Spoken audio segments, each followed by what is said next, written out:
UKLO 1 year masters. No IELTS required up to 5 years visa. High visa success rate. నమస్తే గురువుగారు. శ్రీమాత్రే. గురువుగారు, September మాసంలో కర్కాటక రాశి వారికి ఫలితాలు ఎలా ఉండబోతున్నాయి? ఉద్యోగపరంగా, ఆరోగ్యపరంగా అన్ని రకాలుగా. తప్పకుండా తెలియజేస్తామా. ముఖ్యంగా కర్కాటక రాశి, ఈ కర్కాటక రాశి వారికి గనక చూసుకున్నట్టయితే గురు సంచారం చాలా అద్భుతంగా ఉంది. శని కొద్దిగా అష్టమ స్థానంలో సంచారం చేస్తున్నాడు కనుక గురు సంచారం వల్ల ఫైనాన్షియల్ గా చూసుకున్న, ఉద్యోగపరంగా చూసుకున్న, వృత్తిపరంగా చూసుకున్న మంచి లాభదాయకమైనటువంటి జీవితాన్ని ఈ నెలంతా గడిపేటటువంటి అవకాశాలు ఎక్కువగా కనిపిస్తున్నాయి. ఈ నెలలో చూసుకుంటే ఫైనాన్షియల్ పరంగా ఏదైనా ఇబ్బందులున్నా, అప్పుల పరంగా ఏదైనా ఇబ్బందులున్నా వాటిని తీర్చుకునేటటువంటి ప్రయత్నాలు ఎక్కువగా చేస్తారు. ఉద్యోగ అవకాశాలు లేనటువంటి వారికి ఉద్యోగ అవకాశాలు కలుగుతాయి. అలాగే ఈ యొక్క నెలలో పెళ్లిళ్ళు కుదరడం కానీ, ఎంగేజ్మెంట్లు జరగడం కానీ చాలా తప్పకుండా కర్కాటక రాశి వారి యొక్క జీవితంలో జరిగేటటువంటి అవకాశాలు ఈ నెలలో చాలా స్పష్టంగా కనిపిస్తూ ఉన్నాయి. అలాగే ఈ కర్కాటక రాశి వారికి ముఖ్యంగా దైవభక్తి చాలా ఎక్కువగా ఉంటుంది. అలాగే అనుకున్నటువంటి పనులు సాధించాలి, ఈ రోజు ఏదైనా పని అనుకున్నాము వృత్తిపరంగా, వ్యాపారపరంగా అనుకున్న వెంటనే వాళ్ళకు అయిపోవాలి అనేటటువంటి ఆలోచనలో ఎక్కువగా ఉంటూ ఉంటారు. వాళ్ళు ఏ పనినైనా కూడా ఎక్కువగా ఆలస్యం చేయాలని చూడదు. కాబట్టి అది ఒకందుకు వాళ్లకు జీవితానికి ప్లస్ పాయింటే అని కూడా చెప్పుకోవచ్చు. అలాగే వృత్తి రంగంలో, వ్యాపార రంగంలో ఉన్నటువంటి వారికి చాలా చక్కగా లాభదాయకమైనటువంటి జీవితాన్ని అనుభవిస్తారు. పెట్టిన ఇన్వెస్ట్మెంట్ కి డబుల్ సంపాదించేటటువంటి అవకాశాలు కూడా ఇప్పుడు ఈ సెప్టెంబర్ మాసంలో చాలా పుష్కలంగా కనిపిస్తూ ఉన్నాయి. కాకపోతే అష్టమ స్థానంలో శని సంచారం, అష్టమ స్థానంలో శని సంచారం వల్ల ఆరోగ్యం అనేటటువంటిది క్షీణించేటటువంటి అవకాశాలు ఉంటాయి.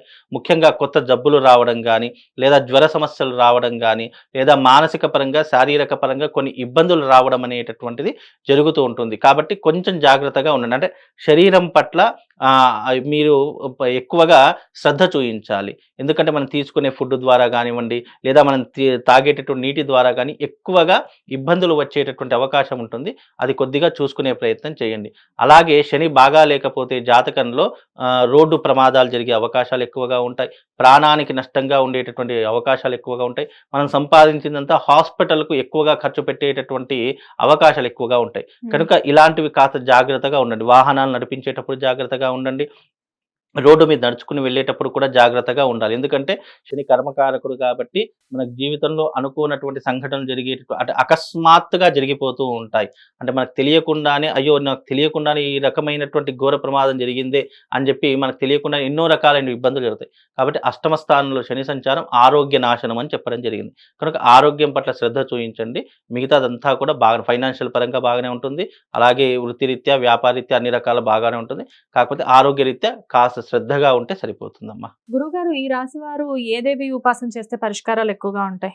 ముఖ్యంగా కర్కాటక రాశి వారు మోస్ట్ ఆఫ్ ది ఆశ్లేష నక్షత్రంలో పుడతారు. కనుక ప్రతి ఒక్కరూ ఆశ్లేష నక్షత్రం కర్కాటక రాశి అయి ఉన్నటువంటి వారికి తప్పకుండా ఆశ్లేష బలి ప్రధానాన్ని సూచించడం జరిగింది జ్యోతిష శాస్త్రంలో. కనుక కర్కాటక రాశిలో ఆశ్లేష నక్షత్రంలో పుడితే గనక ఆశ్లేష బలి ప్రధానాన్ని చేసుకోండి. అది ఒక్కటి చేసుకుంటే మీ జీవితం అనేటటువంటి సెటిల్ అయ్యేటటువంటి అవకాశం ఉంటుంది. రాబోయే విపత్తులు కానీ, గండాలు కానీ దాన్ని అధిగమించేటటువంటి శక్తి సామర్థ్యాలు ఆయా రాశి వారికి తప్పకుండా కలుగుతాయమ్మా. నమస్తే గురుగారు.